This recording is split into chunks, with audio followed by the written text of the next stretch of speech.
Hey, what is up everybody? Zerofats here coming at you on behalf of AdventuresOnTheRiver.com. You guys, I am really excited because a little bit earlier today, I actually got to sit down with a really cool dude, Eric the Car Guy from EricTheCarGuy.com and Eric the Car Guy YouTube channel. This cat is awesome, man. He's got like over 600,000 subscribers on his YouTube channel, over 100 million views. So he knows what he's talking about. He's awesome. Now, he was cool enough to do an interview for me, and yeah, in this interview, man, I ask him a lot of questions, and he doesn't hold anything back, man. He tells me everything he knows as far as the questions I ask him. And I ask him all kinds of stuff about, how many videos should be putting out a week, does he have any special tips, tricks, anything like that. Just all kinds of stuff I ask him. And, basically he just let me pick his brain a little bit. It was really cool. And I just want to give you guys some of that interview. The thing about it is I do interviews, but usually most of you guys don't see them. I do them inside AdventuresOnTheRiver.com in a section called Stories, where I interview other people and they tell me their stories, But I kind of thought, I do a lot of really cool interviews, okay? I do some cool interviews, and I thought I'd really like to start kind of, putting some of those interviews out here on YouTube where everyone can see them. So what I've kind of decided was I want to start, just like I said, putting some of those interviews out here. So what I'm going to do now is I'm going to give you the first 20 minutes of that interview. It's actually an hour long. I did an hour-long interview with Eric the Car Guy, and that's going to be going inside AdventuresOnTheRiver.com's members area for August. But right here on YouTube, I want to give you the first 20 minutes of that interview, just so you can see a little bit about what Eric has to say. Definitely get over there and check out EricTheCarGuy.com and his YouTube channel, Eric the Car Guy. Okay, it's awesome. He's great. And with that being said, I guess we'll go ahead and get in an interview. Oh, one more thing. I noticed my my audio kind of chops up here and there. There's some audio funkiness towards the beginning, especially. There's a little bit of audio funkiness, but it evens out, man. And even though there's a little bit of audio funkiness, it's still really good content, man. You can learn a lot from this interview. So anyways, with that being said, I'm going to shut up and quit rambling. Let's get into the interview, guys. What's up, everybody? This is Cam Jennings, aka Zerofats, coming at you on behalf of the Zerofatzreturns channel and AdventuresOnTheRiver.com. Guys, man, today I got a very special guest with you. I got Eric the Car Guy here, EricTheCarGuy.com, and Eric the Car Guy YouTube channel.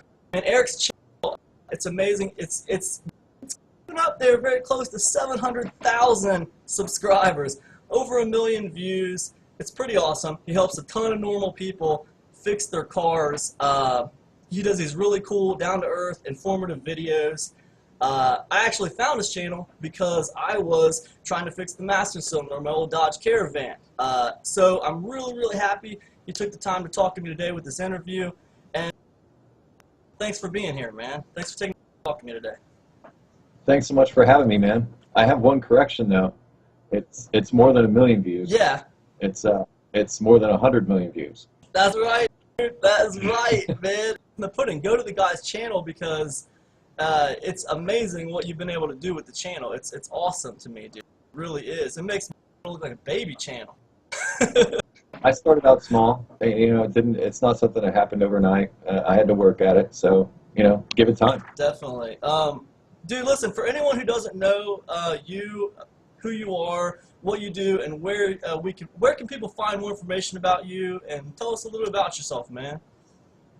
Well, actually, I did make a page on my website, the About page at EricTheCarGuy.com. So if you want to know more about me and the things I do and the things that it all comes together on my website at EricTheCarGuy.com, including, like I said, a short bio about how I got to where I am and how I did what I did on the About page. So that would be the best place to go, I would think. Yeah, and that's for sure too, man, because I've actually been to that page, and you do a real good job of explaining everything there, man. It's a great website, and it's a really nice About Me page too. So thank you. Thank you. Listen, man, like I said, I stumbled on your YouTube channel trying to figure out how to fix my master cylinder, and your video came up. It was awesome. It helped me a lot, gave me a lot of confidence to do that myself. Dude, how did you get started with YouTube, man? And how far have you come since the beginning? You know? Well, first, all of those things that you ticked off are all things that I set out to do intentionally. And you mentioned gave you the confidence to do something. When I started out doing this, that was my intention. It was to be sort of a confidence builder. And to hear you say that, that's like music to my ears. That's the kind of testimonial I love to hear. I like to try and give useful information, but even more so, I try to inspire people to say, hey, it may seem hard, but here it is. And even me as a master technician struggles sometimes, so I leave a lot of that stuff in to let you know that I am not perfect. But as far as where things started out, I actually had a YouTube channel before Eric the Car Guy called ICK69, and it was just sort of a silly blog kind of thing, and I was just post random videos and stuff like that. And I think it was actually the last week I had the channel up, I got the most subscribers, and I made it to 100 subscribers. So looking at you at 7,000 something would have been like a dream to me at that time. So about 2008, I'd lost my job as an automotive technician, and I was kind of a little jaded from the auto repair industry, a little done with it. And for some time, I'd been moonlighting on the side with a video production business. I'd been doing wedding events, also some corporate work I was thrown in there, and I even videotaped dog shows for a while. But basically, I was working in video production, and right around 2008, wasn't necessarily the best time to start a business, let's just put it that way. Yeah. So I was watching YouTube one day, and there was a guy that used to be on YouTube that was quite popular in the automotive realm called David's Farm. And he was holding up a check that he got from a month's worth of YouTube videos for $7,000. And I said, you know what? I bet I could do that. So I started Eric the Car Guy as an auto repair channel. I mean, from the get-go, I'd set it out to be something useful. Before, when I started out, it was, like I said, just more of a vlog, just a way to... It was more for me and my friends than anything else, like your standard channel. But I had a mission when I started with Eric the Car Guy, and that mission was to do all the things that you just ticked off there, just take my automotive knowledge and sort of put it back out there. And I mentioned earlier that I was a little jaded from the auto repair business, so a part of me was like, you know what, I'll just take the money out of their pockets and show people how to do it themselves. That's awesome. So it sort of started a little bit with that, a little bit of resentment was there, but once it started going and once the emails started coming in and the comments like, hey man, this video really helped me, you showed me something that I didn't quite understand, and then it became almost like an addiction. So I just kept upping my production value, upping my, what I was doing in my videos, and just trying to, keep moving things forward and make what I do better and better and better. If you look at the videos that I did when I started out, not that they're bad videos, but you compare them to now, there's a definite progression that's happened in the past 5 years, actually 6 years now. I started in January 2009. So, yeah, that's 6. Yeah, that's 6 years. It goes by fast, don't it, man?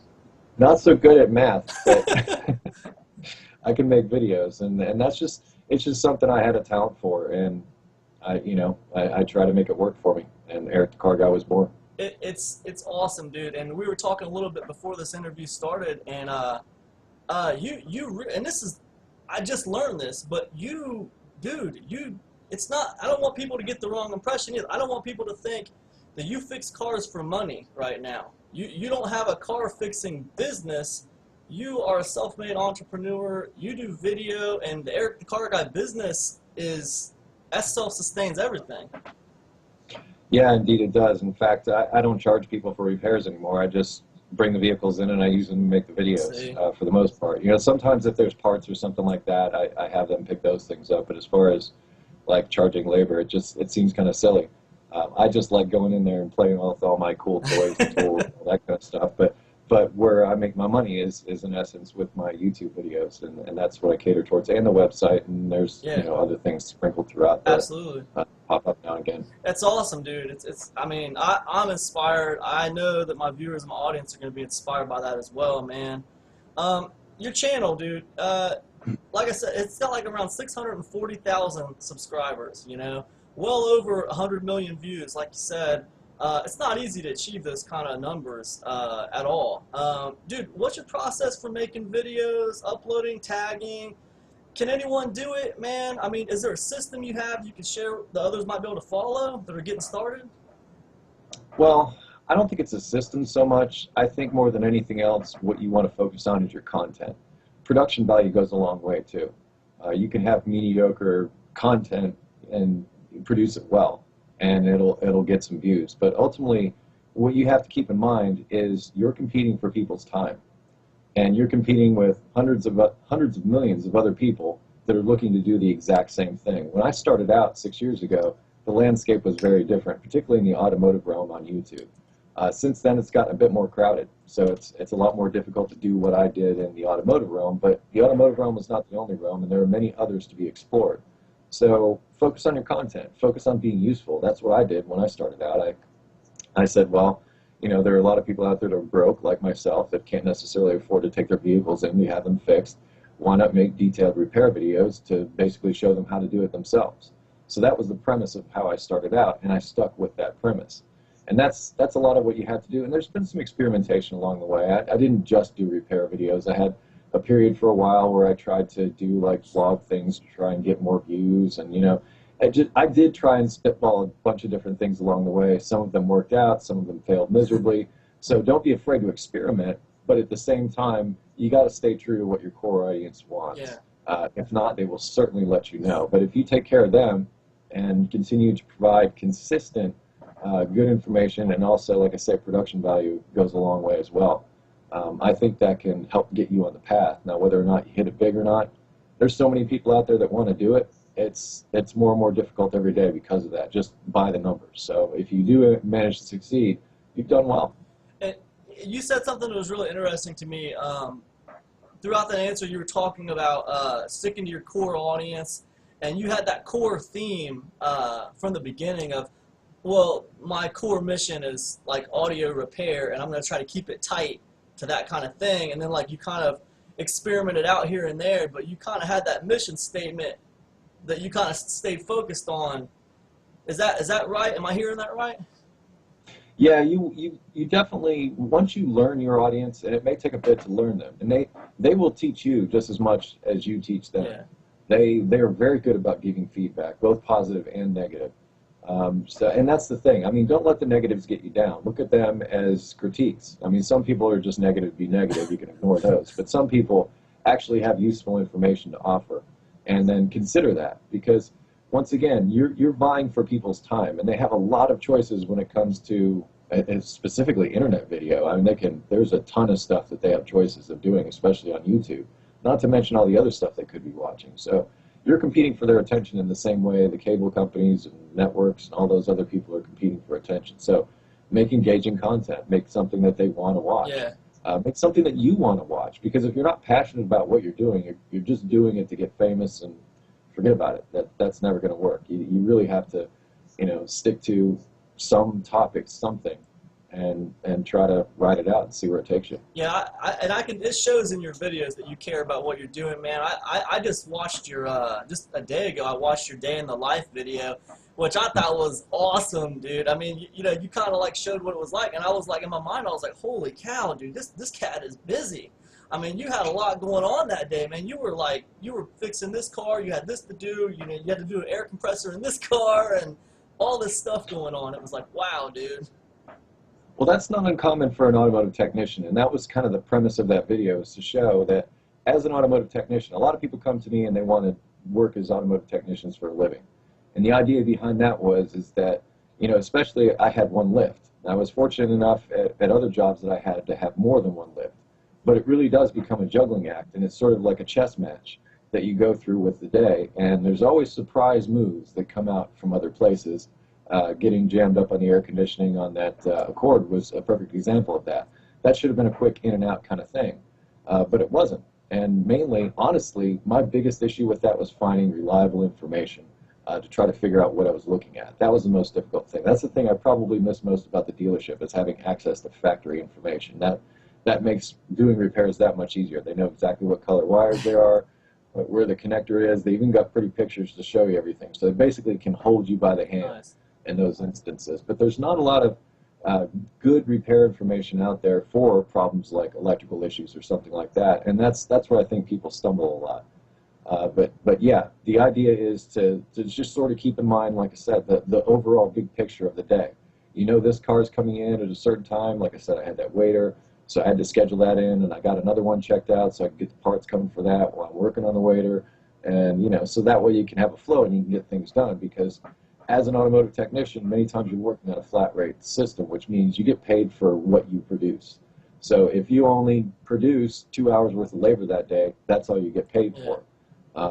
If you do 10 hours, then you win. You get 10 hours worth of labor that day. So it's like this game that you play, and that was the whole point of that video, to show that juggling act that not only myself but many other technicians go through working day to day on the job. Another thing about that video is what stood out to me is the way you handled it. You're real, like, just laid back, and you just kind of like, it was like you just kind of laid things out in order, and yeah, well, I'm gonna do this. So what we're gonna do is we're gonna move this over here, and it's like this, like, experience. It's like, you know what I'm saying? You know how to fix things. You had the experience. You've done it before. You're confident in yourself and your abilities. You know what you're doing, and you're just kind of moving things throughout the day. And like, it's almost like the same with YouTube. Starting a YouTube channel or starting a business. I mean, you're not going to be perfect when you first start. You're going to hit stumbling blocks, but there's nothing that's going to take the place of that experience. You know what I'm saying? That your experience really shows through, in your videos. Appreciate that, but I will also say there's editing. Yeah. I'm not always, Mr. Straight on level, always even keeled. No, there are moments. In fact, when I was welding the frame connectors in the Fairmont, I hit my head, like, for the last time. I hit it really hard on a differential while I was working, and let's just say that part was cut out. But I'll also say I think anybody in that situation would reach that level of frustration. But the overall premise is yeah, I'm human, but at the same time I try to maintain that even keel, because at the end of the day, they're just machines. They're just hunks of metal. Yeah. You're the human being. You're in control of your emotions, and you can do these things. A car is not out to get you. It may seem that way sometimes, but you're anthropomorphizing. It's not the car, it's you. So, and I'd always try to remind myself of that throughout the day. And I'll be honest, it's much easier now the way I do things than it was under those high stress situations. Like I said, that day in the life, that was every day. And I was doing that every single day. I don't do that kind of work every single day at the shop, but when I do, I do. So it's nice to know that I'm capable. But after, let's see, I've been doing this a little more than 20 years now. So, as far as experience goes, a little bit. That's funny you said about anger and frustration, and just remember, they're just hunks of metal, dude, because those are the exact kind of lessons I'm teaching my children right now, man. They're like 9 and 6, and when they get mad, man, they want to, like, punch a wall or something, and I'm like, guys, you got to control how you handle your emotions, man. It's okay to get angry, but I mean, you're in control. Only you are in control of how you handle your anger. You know what I mean? Yeah, you're always in control of how you feel. You're not in control of the things that happen to you or come your way, but you are in control of how you feel about those things. Yeah. Sometimes we all need that reminder, because I've worked with grown-up 6-year-olds that were exactly like that. In fact, wrenches would fly, that kind of thing. You would just duck when you started hearing yelling. Dude, I had an '85 F-150 several years back, man. I'm nowhere near an automotive technician. You know what I'm saying? And the fuel pump was actually attached to the camshaft on that old truck, and you know what I mean? It had, like, the crank arm. It wasn't inside the gas tank. But I could not figure out how to get it off of there, dude. And I was, like, so frustrated. I was throwing my wrench around. I was the 6-year-old, dude. I was the 6-year-old. Finally, I had to swallow my pride, go to the Ford dealership, and then they had a good laugh explaining to me about line wrenches and flare nut wrenches. A good laugh, dude. And then I had that part, and it was like magic getting it off of there. But yeah, dude, I totally understand what you're saying, man. Well, I just want to put it out there. I'm not above any of that, and it's taken a great number of years. I've gotten older and mellowed out a little bit, but also, I realized that I'm doing a show, and I want to show solutions. I don't want to show frustration. That's not what my show's about. Everybody gets frustrated, but it's how you handle that frustration that I think that's important. Once again, going back to that, it's just a hunk of metal. You are its master, and for lack of a better word, make it your bitch. Nice. So, And that's, and that's just how I try to approach things, because I've even had people come up to me and say, I appreciate the fact that I can watch your show with my family, with my wife, with my grandmother, and all those people. And that's something that you might also consider if you are starting a YouTube channel, is how wide your audience is. When you start bringing in foul language or inappropriate material, yeah, that may garner a certain clientele for those views, and that's great, but you narrow your audience in that sense. And from the beginning, I had always had that in mind, and wanted to keep my show as clean as I could, and still maintain a sense of humor. I realize that, it's not this narrow little world in a box. That's not how it is. Of course, we all have different thoughts, and may say inappropriate things from time to time, sure. But once again, I try to keep my show as catered to as wide an audience as possible. Absolutely, man. And I love your channel and your show, dude. And that sense of humor does come through too, man. It does. I mean, you seem like a funny dude on the show, man. It absolutely is funny. Now, yeah, whenever my wife gets mad at me, I remind her of that. I just tell her, I said, I think I'm hilarious. I don't know. yeah. Okay. So cool. Let me ask you some more questions here, man. Okay, now look, you go to your website, you release digital products and training, like auto repair niche, your website. Have you found that to be a good source of income? What advice would you give to someone who like to profit from digital products and that kind of thing? Well, we've been talking a lot up to this point about YouTube and making YouTube a viable income opportunity. It is, but don't ever trust it. At any time, Google could come in, flip the switch, and you're gone. Same thing with me, with all the subscribers, whatever. Yeah, they're getting 55% of what I'm able to put out there. And so they have a monetary interest in keeping me around. But in the example of David's Farm, he did some things that got his channel removed, and he had well over 100,000 subscribers, and they weren't afraid to cut the cord at all. So I would say, going into this, diversify from the get-go. And that's the reason why I started the website, and that's the reason why I started direct sales on the website. That was other income. I wanted to diversify. I didn't want to put all my eggs in the YouTube basket, and I'm glad I haven't. So the sales, the direct sales from the website, also the memberships and everything, actually all that stuff helps keep the website going. Anybody that's done any kind of website work knows that there's servers that you have to pay for. There's other streaming video services, like in the case of what I do, that I have to pay for. I've got a developer on staff that I'm paying for. Also the money to make those products available. There's another company that does that. So there's monthly expenditures that come along with that income. So in essence, my website is self-sustaining. I don't really make a lot of profit from it, but the website is the hub for a lot of the things I do. So it's an important part of everything. But I can't say that I'm making a killing there, but I am breaking even. That's awesome, dude. And you bring up a good point, man. It's not like it's not all just like kick back and make tons of money. Like there's real business expense that goes along with, trying to do websites and Oh no, I employ a cameraman, my camera equipment, my editing equipment. I've got editing equipment that my cameraman has, the audio equipment that goes along with this, not to mention travel, not to mention just day-to-day operations, all those things, all cost. And you have to keep that in mind. Just because you get a check and you think, woohoo, I got a check, especially when you're self-employed, that's not the way it works. There's still taxes. Oh my gosh, there's taxes. If you think you got paid, no, you didn't get paid. You wait till the end of the year when you talk to your accountant or look at your software and say, oh crap, and realize that you're going to keep paying for the next year or so. But these are all business expenses. I mean, if you're looking to do this as a business and you're looking to make a living at this, you really need to have the business side of it nailed down, or else you'll pretty much spend yourself right out of your business, and you don't want to do that. So you always have to keep a little back. You always have to keep a little bit going, because there's always things that happen that you can't account for, similar to auto repair. And maybe that's where my training paid off. It's having to deal with those difficult situations that will come in from out of nowhere. Well, in business, there's financial situations that come in from out of nowhere that you've got to deal with. You need to try to prepare for them as best possible. But you can also be resourceful. I mean, there have been many times where I've taken existing resources and used them to solve problems.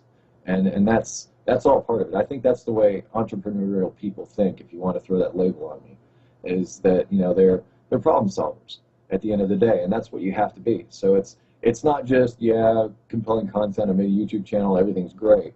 There's a lot more that goes on there. And if it looks easy, that means you did a good job. Okay, guys, so there you go. There's the first 20 minutes of the interview that I just did with Eric the Car Guy. The interview, like I said, there's 40 more minutes of that interview, and it's going to be right there in the members area of adventuresontheriver.com. We talk about a lot of stuff, man. We talk about everything from how to get sponsors, and I just kind of really dig in deep, just to kind of get to the heart of what's going on. Because the thing is, this cat started his YouTube channel in '09, okay, and like I said, now he's quickly coming up to 700,000 subscribers. All right, he also has his own website, like I said, and you know, he collects emails and he sells products. So he's not just some guy who you know, fixes cars and films it.